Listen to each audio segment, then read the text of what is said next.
بسم اللہ الرحمن الرحیم۔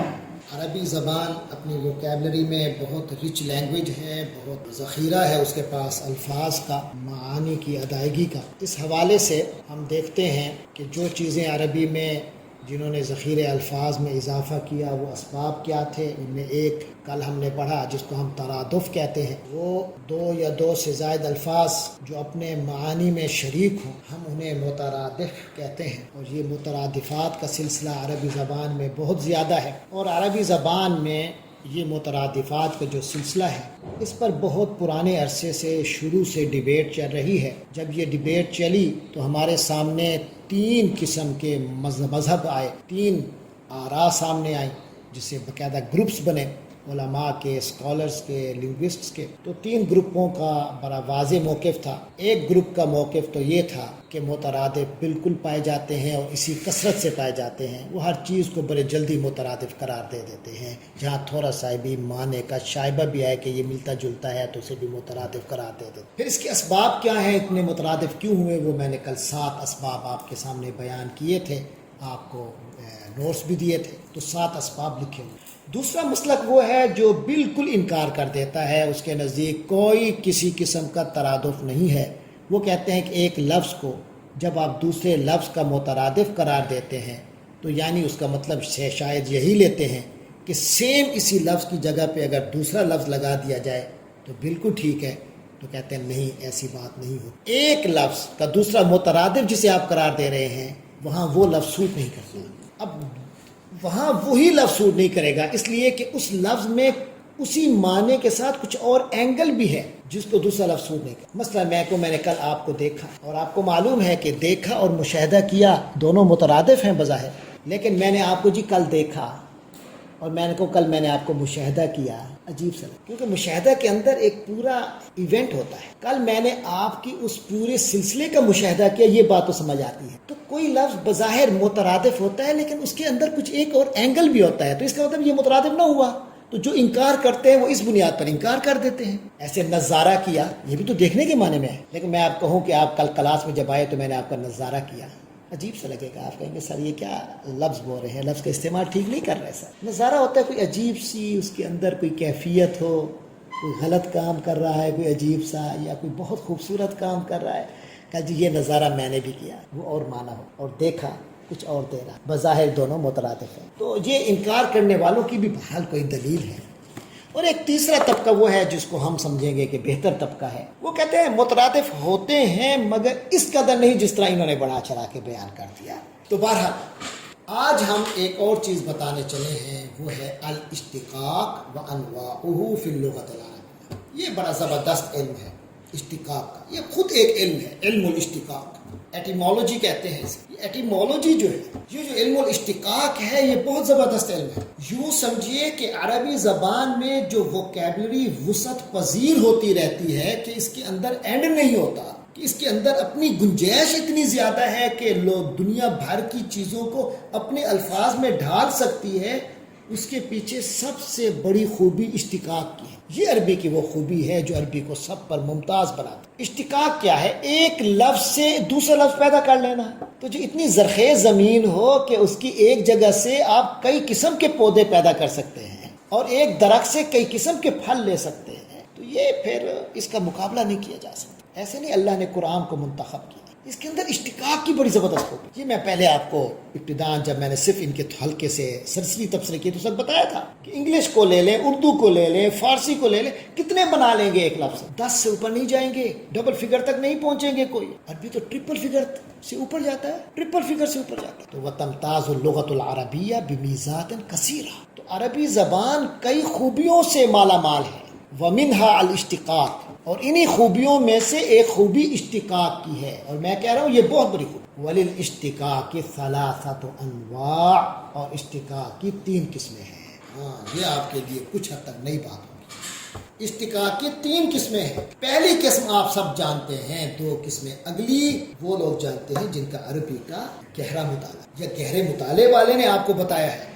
عام مفہوم میں عربی کا ایک اشتقاق سب کو معلوم ہے، جس کا نام الاشتقاق العام یا الاشتقاق الصغیر، یعنی چھوٹا اشتقاق۔ یہ اشتقاق صغیر ہے جس کے اندر آپ کی صرف صغیر بھی آتی ہے، صرف کبیر بھی آتی ہے، وہ جو صرف کی آپ کے جتنے لفظ سے لفظ بنانے والے طریقے ہیں، کسی سے فعل سے اس میں فاعل بنانا، فعل کی مختلف شکلیں بنانا، فعل کو مختلف گردان اس کی کر کے مختلف صیغوں میں ڈالنا، یہ صرف صغیر و صرف کبیر کی بحثیں ہیں، اور یہی اشتقاق عام ہے، یہی اشتقاق صغیر ہے، یہی وہ اشتقاق ہے جو آپ کا پہلے سے آپ کو معلوم ہے۔ جو اگلے اشتقاق ہے وہ آپ کو بعد میں اب بتاؤں گا، لیکن پہلے ابھی اسی کو پڑھ لیتے ہیں جو اشتقاق عام یا صغیر ہے۔ اس سے پہلے نام سن لیجئے۔ ایک دوسرا اشتقاق ہے جس کا نام الاشتقاق الکبیر ہے، اور ایک تیسرا اشتقاق ہے اس کا نام الاشتقاق الاکبر ہے، اور ایک چوتھا اشتقاق بھی ہے جس کا نام یہاں نہیں لکھا اس لیے کہ ہم نے اس کو علیحدہ سے ڈسکس کیا ہے۔ النحت کے معنی میں ایک نحت ہے علم عربی، جیسے اشتقاق ہے ایسے نحت بھی ہے۔ تو نئی ووکیبلری ڈیولپ کرنے کے لیے عربی میں اشتقاق کا عمل بھی ہوتا ہے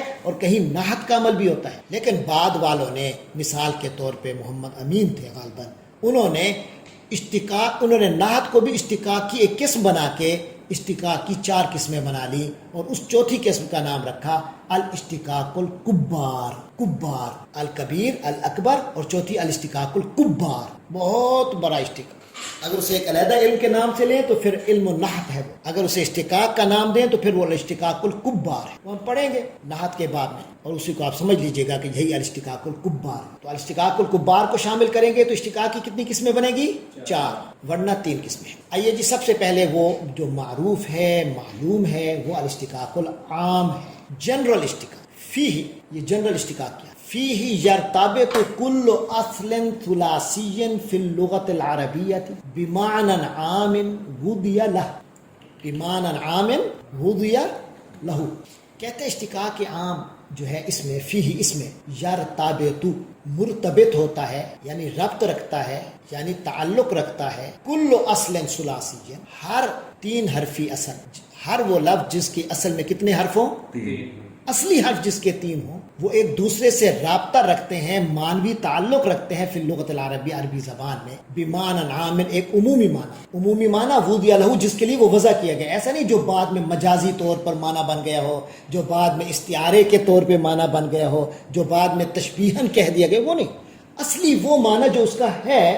وہ تعلق رکھتا ہے اپنے دوسری بہن سے کہ جس کی اصل ایک ہے۔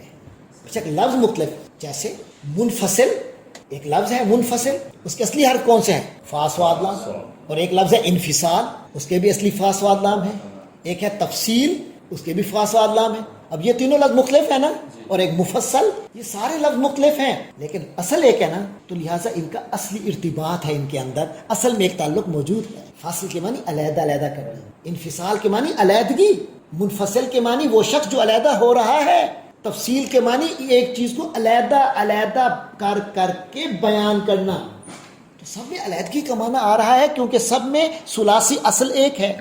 تو ایک ثلاثی اصل کی وجہ سے ان سب کے معنی میں ارتباط پایا جاتا ہے۔ اس اشتقاق کو ہم اشتقاق عام کہیں گے، اشتقاق صغیر کہیں گے۔ سمجھ آ رہی ہے؟ اسے صرف صغیر اور صرف کبیر سے التباس نہ ہونے دیجیے گا، ملتبس نہ ہو جائے۔ صرف صغیر صرف کبیر اور ہے، لیکن وہ دونوں اشتقاق عام ہیں۔ یہ نہیں کہ آپ اشتقاق صغیر کو سمجھیں کہ یہ صرف صغیر ہے اور اشتقاق کبیر کو سمجھیں کہ یہ صرف کبیر ہے، ایسا نہیں ہے۔ دونوں صرف اشتقاق عام کی قسمیں ہیں۔ سمجھ آ گئی؟ فیہ یرتبط کل اصل ثلاثی فی اللغۃ العربیۃ بمعنی عام وضع لہ۔ اب میں نے جو آپ کو مثال بتائی، انفصال، تفصیل، مفصل، منفصل، اب ان کے اندر اصل ثلاثی کون ہے؟ فا صاد لام، وہ یرتبط ان سب کے اندر مرتبط ہے، فی اللغۃ العربیہ بمعنی عام، ایک ہی معنی دے رہی ہے، علیحدگی کا معنی جو ان سب کے اندر مشترک معنی ہے، وضع لہ، اور اصل میں وہ معنی ہے، وہ کوئی تشریح استعاراتی معنی نہیں ہے، مجازی معنی نہیں ہے۔ فیتحقق ھذا المعنی، تو وہ جو اصلی معنی ہوتا ہے، فی کل کلمۃ، وہ ہر لفظ میں موجود ہوتا ہے، پایا جاتا ہے۔ توجد فیہا، اس اشتقاق عام میں پائے جاتے ہیں الاصوات الثلاثہ، 3 آوازیں پائی جاتی ہیں، مرتبتاً، جو ایک خاص ترتیب سے ہوتی ہیں، حسب ترتیبیہ، ان کی ترتیب ایک ہی رہتی ہے، ترتیب میں بھی فرق نہیں آتا۔ فی الاصل، جو اصل میں ترتیب ہوتی ہے وہی قائم رہتی ہے۔ منفصل میں اصلی حروف کون سے ہیں؟ ترتیب یہی ہے نا، پہلا فا، پھر صاد، پھر لام۔ تفصیل میں بھی اصلی 3 ہیں اور یہی ترتیب سے فا، صاد، لام۔ مفصل میں بھی فا، صاد، لام۔ ایسے انذار، تنذیر، منذر، منذر، ان سب میں اصلی حرف نون، زا، را، اور ترتیب بھی یہی ہے۔ یہ نہیں ہے کہ زا نون سے پہلے یا را بعد میں، یا را نون سے پہلے اور زا سے بعد، وہی ترتیب کے ساتھ وہی اصل اسی ترتیب کے ساتھ اس سے جتنے لفظ بنیں گے وہ اشتقاق عام ہوگا، وہ اشتقاق صغیر ہوگا۔ حسب ترتیب یا فی الاصل، جو اصل میں ترتیب ہے وہ قائم رہے گی، الذی اخذت منہ، جس سے وہ لیا گیا ہے اصل۔ ٹھیک ہو گیا جی۔ مثلا چلے جی، میں آپ کو بتا چکا، آگے وہ بھی مثال دے رہے ہیں آپ کو، ماشاءاللہ بات بالکل واضح ہو جائے گی، جو لوگ آن لائن ہیں وہ بھی سمجھ لیں۔ وَمَثَلًا مثلاً العین واللام والمیم، تین آوازیں ہیں، ع ل م ع ل م، تین آوازیں ہیں نا، ترتیب بھی یہی رہے، پہلے ع پھر ل پھر م۔ ھذی الاصوات الثلاثۃ مرتبۃ علی ھذی الصورۃ، جب یہ تین آوازیں اسی ترتیب سے قائم رہیں گی تو ادی المعنی، تو ایک معنی ان کے اندر ہر حال میں پایا جائے گا، چاہے اس سے لفظ آپ کچھ بھی بنا لیں۔ وہ معنی کیا رہے گا اس کے اندر؟ وہ ہوگا ادراک الشیء وظہورہ ووضوحہ، کسی چیز کی حقیقت کو پا لینا، کسی چیز کا واضح ہو جانا، کسی چیز کا آپ کے سامنے کھل جانا، یہ معنی علم اگر اسی ترتیب سے یہ تین آوازیں پائی جائیں گی تو جو لفظ بھی اس سے بنا لیں اس کے اندر یہ حقیقت ضرور پائی جائے گی، جو حقیقت ادراک الشیء ووضوحہ وظہورہ۔ مہما تخللھا، خود ان عین لام میم کے درمیان میں بھی چاہے کوئی اور حروف آ جائیں اور آوازیں آ جائیں، او سبقھا، یا اس سے پہلے کوئی آوازیں آ جائیں، او لحقھا، یا اس کے بعد میں آوازیں آ جائیں، من اصوات اخرى، لیکن ان تین کی ترتیب یہی ہو، علامہ کی ترتیب یہی ہو کہ پہلے آ ہو پھر لا ہو پھر م ہو۔ اب ان کے درمیان میں کوئی حروف آ جائے، ان سے پہلے کوئی حروف یا آوازیں آ جائیں یا ان کے بعد آ جائیں، لیکن ان تین اصلی کی ترتیب یہی ہو تو معنی ادراک الشیء ووضوحہ وظہورہ ہوگا۔ چیز کی حقیقت کا پا لینا، سمجھ لینا، واضح ہو جانا، بیان ہو جانا، یہ معنی پایا جائے گا۔ ھذی الاصوات الثلاثۃ مرتبۃ، اچھا جی، ما تخللھا او سبقھا او لحقھا من اصوات اخرى، اچھا وہ اصوات لینتاً، چاہے اصوات لینہ ہو او ساکنتاً یا ساکنہ ہو، سمجھ آ رہی ہے؟ لینہ سے کیا مراد ہے؟ یعنی وہ واوز ہوں او ساکنتاً، یا وہ کانسوننٹس ہوں، چاہے وہ کانسوننٹ آوازیں ہوں چاہے وہ واول آوازیں ہوں، یعنی الف واو یا آئے یا با تا ثا جیم ہا کوئی اور لفظ آ جائے تو کوئی فرق نہیں پڑے گا۔ یا تحقق معنی من ھذا المعانی، تو تب بھی یہ معنی بنیادی پایا جائے گا، ادراک الشیء وظہورہ ووضوحہ۔ کس صورت میں پایا جائے گا یہ معنی؟ جب اصلی حروف اعلی ما ہوں گے اور ان کی ترتیب بھی یہی ہوگی۔ آئیے اس پر آپ کو سینکڑوں لفظ ہم بتا سکتے ہیں، شروع کرتے ہیں عالمہ، اس نے جانا، یہاں تو انہوں نے کم لکھا ہے، ہم اس کی پوری گردان کر لو، عالم عالمہ عالمو عالمت عالمتا عالمنا علمت علمتما علمتم علمتی علمتما علمتن علمت علمنا، 14 ہے، ہم نے یہاں سے 2 مثالیں لکھی ہیں، عالمہ علمنا، اس نے جانا، اس نے حقیقت پالی چیز کی، علمنا ہم نے حقیقت پالی۔ اچھا پھر اسی کو مضارع میں لے جاؤ، عالم اور نعلم 2 مثالیں لکھی ہیں، یہ بھی تو 14 سیکھیں، یعلم یعلمانی یعلمون، تعلم تعلمانی یعلمنا، تعلم تعلمانی تعلمون، تعلمین تعلمانی تعلمنا، عالم نعلم، یہاں بھی ہم نے صرف 2 مثالیں لکھ کے بات ختم کر دی، تو یہ 14 کی نمائندگی کر رہے ہیں۔ ان سب کے اندر کیا ہے؟ چیز کی حقیقت کو پانا، زمانہ موجود یا مستقبل میں پانا، اور میں پاتا ہوں تو عالم، اگر یہی پانے والے ہم ہیں تو نعلم۔ پھر اسی کو فعل امر میں لے جائیں، اگر کسی کو حکم دیا جائے کہ اس چیز کو حقیقت کو پا لو، علم جان لو، علمی، یہاں بھی 2 سیغے ہیں، 6 سیغے تو آپ جانتے ہیں، ویسے اس کے بھی 14 بنتے ہیں لام کے ساتھ لگا کر۔ لیعلم اسے جان لینا چاہیے، لیعلما ان دونوں کو جان لینا چاہیے، لیعلمو ان سب کو جان لینا چاہیے، لتعلم اس عورت کو جان لینا چاہیے، لتعلما ان 2 عورتوں کو جان لینا چاہیے، لیعلمنا ان سب عورتوں کو جاننا چاہیے، اور علم ارے تو جان لے، علما تم دونوں جان لو، علمو تم سب جان لو، علمی تو عورت جان لے، علما تم 2 عورتیں جان لو، علمنا تم سب عورتیں جان لو، اور لعالم مجھے جان لینا چاہیے، لنعلم ہمیں جان لینا چاہیے، یہ 14 سے اس کے بھی بنتے ہیں۔ وَاعْلَمُوا أَنَّمَا غَنِمْتُم مِّن شَيْءٍ، پھر اسی طرح یہ تو تھے مجرد میں 3 حروف آوازیں آئی ہیں اور تینوں ہی ہیں اور اس کے علاوہ اضافی نہیں ہے، انہی سے صرف آپ نے جو ہے کبیر بنائی، اور پھر اسی سے صرف صغیر بنتی ہے، اس سے اس میں فاعل بنائی ہے، عالم ہے، معلوم ہے، اعلم ہے، اور معلم ہے، اور معلم ہے، اور علیم ہے، اور علام ہے، ہر ایک کے پھر صیغے ہیں۔ پھر ان کو آپ مزید فی میں لے جائیں، علامہ باب تفعیل میں لے جائیں، علامہ اور علم اس سے فعل امر مضارع یعلمو اور مصدر علم فعل امر علم اور جمع علمو پھر یعلمو سے مضارع بنائیں نعلمو اس سے اور صیغہ بن گیا پھر باب بدل کے باب تفاعل میں لے جائیں تو تعلمہ اس سے ماضی مضارع امر تعلمو جیسے ہے امر ہے اس سے ہم تو اسے مثالیں دیتے جا رہے ہیں پھر باب تفاعل میں لے جائیں اسی طرح اس کے ماضی مضارع امر نہج اس میں فاعل اس میں مفعول تعالمہ تعالمو ان سب کے اندر آپ کو مطلب نہ بھی آتا ہو پتہ ہوگا کہ عین لام میم ہے تو چیز کی حقیقت جاننے کے بارے میں تعالمو ایسے اور پھر مجہول میں ان سب کا علما یعلم علم عالم اچھا پھر ایسے مختلف اسم ہیں جیسے علم خود بذات خود ایک اسم ہے جان لینا اور اسی طرح علم ہاں آپ کو نہیں پتا تھا علم کے کیا معنی ہے آپ لوگ کہتے ہیں اس کا معنی ہے جھنڈا سر یہ کیسے آپ ملائیں گے بھئی علم کو علم کیوں کہتے ہیں عربی میں سبز ہلالی ہوگا تو آپ پہچانیں گے نا ادراک الشیء چیز کی حقیقت کا پتہ چلے گا یہ پاکستان کا جھنڈا ہے صرف دو رنگ آپ کو دو پرچم دکھاؤں گا آپ فوراً کہیں گے یہ پاکستانی بندہ ہے یہ انڈین بندہ ہے ادراک الشیء ہوا کہ نہیں تو اس کا عین لام میم جہاں بھی ہوگا وہ ادراک الشیء و حقیقتہ و ظہورہ ادراک الشیء و حقیقتہ و ظہورہ و وضوح کھل جاتی ہے بات یہ علم ہے علم سے بات کھل جاتی ہے جو لوگ شکوک میں پڑے رہتے ہیں اور کہتے ہیں ہم عالم ہیں پھر عالم تو نہ ہوئے نا علم تو شک کو ظاہر کرتا ہے علم کا تو حقیقی معنی بھی حقیقت و شیء تک پہنچنا ہے اور ہونا شک میں اور کہنا کہ ہمیں علم ہے کثرت معلومات سے شکوک پیدا ہوتی ہیں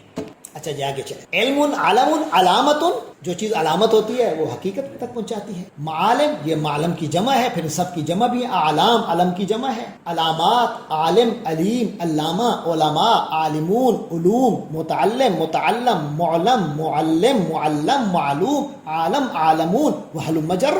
ہاں یہاں ایک اور بات عالم آپ کے ساتھ یہاں کیسے عالم تو ہم کائنات کو کہتے ہیں اللہ رب العالمین اللہ تمام جہانوں کا رب ہے یہاں آپ عربی کی بلاغت کو غور کیجیے عربی کی حقانیت کو غور کیجیے اور پھر قرآن کی بلاغت تو اور بھی معاملہ واضح ہو گیا قرآن کائنات کو کیا کہہ رہا ہے عربی بھی کائنات کو کیا کہہ رہی ہے عالم ایک عالم ہوتے ہیں جو علم والا ہوتا ہے عالم فاعل کا وزن ہے اور یاد رکھو کہ عربی میں جو فاعل کے وزن پہ جو بھی روٹ آئے گا اس میں اعلیٰ ہوگا فاعل کے وزن پہ عربی میں جو روٹ اسم بنے گا وہ اس میں اعلیٰ کا معنی دے گا یعنی ذریعہ اس چیز کا ذریعہ تو اب بتاؤ عالم کے معنی کیا ہوں گے لغوی طور پر کائنات کو بھول جاؤ اس حقیقت کو سامنے رکھو کہ علم کے معنی کیا ہوتے ہیں چیز کی حقیقت پانا اور عالم فاعل کے وزن پہ ہے تو اس کا مطلب اس کا ذریعہ ہوگا تو کس کا ذریعہ ہوا عالم کس کا ذریعہ ہوا حقیقت پانے کا ذریعہ یعنی وہ ذریعہ جس سے آپ کو آپ حقیقت تک پہنچے یہی مطلب ہوا نا عالم کا تو کائنات کو اللہ نے عالم کہا ہے اس عالم میں غور کر کے آپ حقیقت یعنی رب اپنے رب تک پہنچ سکتے ہیں کیسے رب العالمین اللہ اس تمام عالموں کا رب ہے تمام کائناتوں کا رب ہے تو یہ جو کائنات ہے آپ کا گلوب ہے یہ گلوب اللہ تک پہنچنے کا ذریعہ ہے آپ کہیں گے نہیں سر شاید آپ تھوڑا سا تجاوز اور بات کو زیادہ آگے زیادہ لمبی تعویل کر رہے ہیں نہیں جناب آپ کو ابھی لگ رہا ہے آئیے قرآن کی آیتوں کو پڑھیے قرآن بار بار آپ کی توجہ کرواتا ہے نہیں کرواتا انظر ما خلق انظر الی ما خلق اللہ فی السماوات والارض جو کچھ اللہ نے آسمان اور زمین میں پیدا کیا ہے پھر اس کو غور سے دیکھو کیوں اللہ کہتا ہے اسے غور سے دیکھو پھر اللہ انہیں اپنی آیت اور نشانی بھی کہتا ہے قرآن کی آیتوں کو بھی اللہ آیت کہتا ہے کہ ان تک بھی ان سے بھی بندہ اللہ تک پہنچتا ہے اور کائنات کی نشانیوں کو بھی اللہ کی آیت کہا گیا ہے سورج کے چمکنے کو بھی اللہ کی آیت کہا گیا ہے کیونکہ یہ اللہ تک پہنچنے کا ذریعہ ہے اس لیے اس کا نام عالم ہے کیونکہ یہ حقیقت اور کائنات میں حقیقت ایک ہی ہے وہ ہے اللہ اس تک پہنچنے کا جو ذریعہ ہے وہ عالم اور اللہ نے کائنات کو عالم قرار دیا عربی نے عالم قرار دیا یعنی یہ حقیقت ہمیں پہلے دن سے بتا دی گئی کائنات میں تدبر کرو جیسے قرآن پہ تدبر کرو ایسے کائنات میں تدبر اس لیے ہم کہتے ہیں کہ سائنس اللہ تک پہنچانے کا ذریعہ ہے کیونکہ سائنس کا جو اصل مقصد ہے وہ چیز کی حقیقت پر غور کرنا ہے چیز کی حقیقت پر غور کرنا ہے حقیقت پر غور کرو گے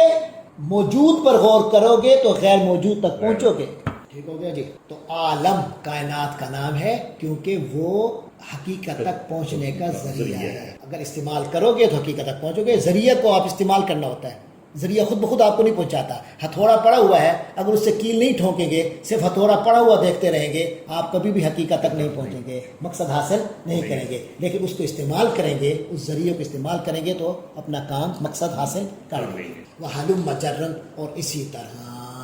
یعنی یہ تو ہم نے چند مثالیں دی ہیں عین لام میم کی. آپ دیکھیے 1000 سے اوپر لفظ بن جائیں گے.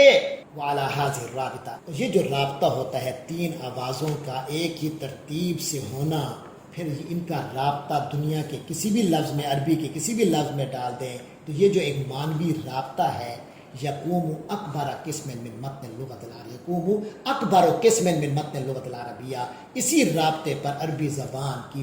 اکثر ووکیبلری قائم ہے. اسی 3 حرفی رابطے پر عربی زبان کی اکثر ووکیبلری